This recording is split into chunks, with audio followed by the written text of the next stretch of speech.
ကျောင်းပြောင်းလာတဲ့ပထမဆုံးနေ့မှာတင်တကျောင်းလုံးကကြောက်ရတဲ့လူမိုက်ခေါင်းဆောင်ရဲ့နရွက်ကိုဆွဲပြီးဆုံးမရဲတဲ့မိန်းကလေးတစ်ယောက်ရှိပါတယ်။ကျောင်းသားတွေတင်မကပဲဆရာတွေပါလက်နေရတဲ့အဲ့ဒီလူမိုက်ကြီးကမင်းသမီးရဲ့မျက်နှာကိုမြင်တာနဲ့ကြောင်ပေါက်လေးလိုချက်ချင်းလိမ္မာသွားပြီးစပွဲခုံပါကိုယ်တိုင်တုပ်ပေးခဲ့လို့တကျောင်းလုံးအံ့ဩသွားကြပါတယ်။ဒီမြင်ကွင်းကိုကြည့်ပြီးမနာလိုဖြစ်သွားတဲ့အခြားကျောင်းပြောင်းကျောင်းသူဘီလိမ်မက်ကမင်းသမီးကိုရန်စဖို့လာလုပ်ပေမဲ့မင်းသမီးရဲ့ဆူရှားတဲ့အကြည့်တစ်ချက်အောက်မှာ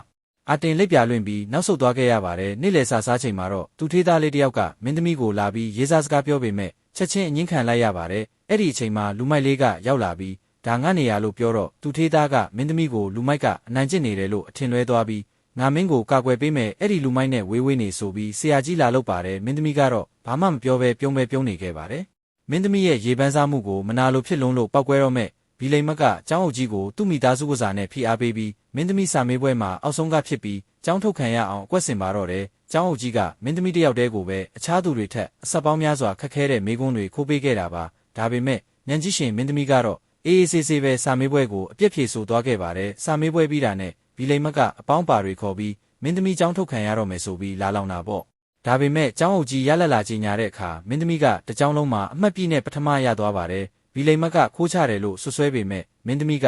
ကျောင်းတင်ရုပ်ပြင်ပကမေးခွန်းတွေကိုငါကဘသူစီကခိုးချရမှာလဲလို့ပြန်ပြောလိုက်တော့ကျောင်းအုပ်ကြီးပါအပြစ်ရှိတယ်လို့ဖြစ်သွားရပါတယ်စာမေးပွဲနဲ့နှင်မထုတ်နိုင်တော့တဲ့ဘီလိမ်မက်ကနောက်ဆုံးကွက်အဖြစ်မင်းသမီးနဲ့လူမိုက်လေးတွဲနေပါတယ်ဆိုတဲ့တပ်ပုံနဲ့ကျောင်းအုပ်စီလာတိုင်းပါတယ်ဒါကိုမြင်တော့မောင်နှမနှစ်ယောက်သဘောကျပြီးရဲမိတာပေါ့မင်းသမီးကဘီလိမ်မရဲ့ရည်ရွယ်ချက်ကိုသိကျင်လို့တမင်အမှန်တရားကိုမပြောဘဲစောင့်ကြည့်နေခဲ့တာပါဒါပေမဲ့ဘီလိမ်မက်ကသူတို့မောင်နှမနှစ်ယောက်စလုံးကိုကြောင်းထုတ်ဖို့အထိရုပ်မာလက်ပတ်နေတာတိလိုက်ရတဲ့အချိန်မှာတော့မင်းသမီးတကယ်ဒေါသထွက်သွားပြီးဘီလိမ်မကိုကျောင်းအုပ်ရှိတင်ပါရိုက်ပစ်လိုက်ပါတယ်ကျောင်းအုပ်ကမင်းသမီးကိုအတင်းကျပ်အနူးညွတ်တောင်းပန်ခိုင်းပေမဲ့မင်းသမီးကတော့ပြက်ပြက်သားသားညှင်းဆိုလိုက်ပြီးလူမိုက်လေးရဲ့ပခုံးကိုဖက်ကတကြောင်းအောင်ကြအောင်ကြေညာလိုက်ပါတယ်ငါကဒီကျောင်းကလူမိုက်ခေါင်းဆောင်ရဲ့အမရင်းဟိဆိုပြီးတကယ့်ကိုအားရစရာကောင်းတဲ့ကလဲ့စားချေမှုနဲ့ဇက်သိမ်းသွားခဲ့ပါတယ်